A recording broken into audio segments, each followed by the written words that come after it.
Welcome to the Learning Pines YouTube. We hope this video helps. You start by saving your work and closing apps. That prevents data loss if a restart is needed. Once done, plug the laptop into power and connect to a reliable Wi-Fi network so downloads don't fail.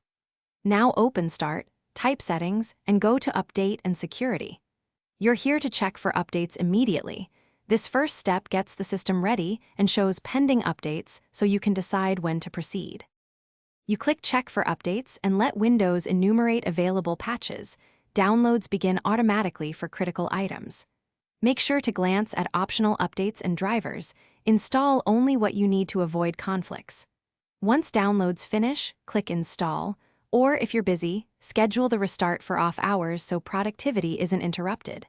While installing, progress may reboot the machine multiple times. After installation, you verify success by opening Update History to confirm applied updates. If an error appears, run the Windows Update Troubleshooter. It detects common issues and attempts fixes automatically.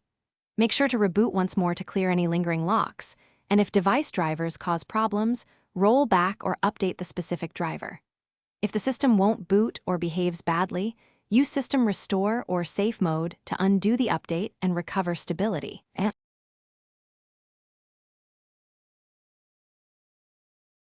Thanks for watching. Consider subscribing if we helped you.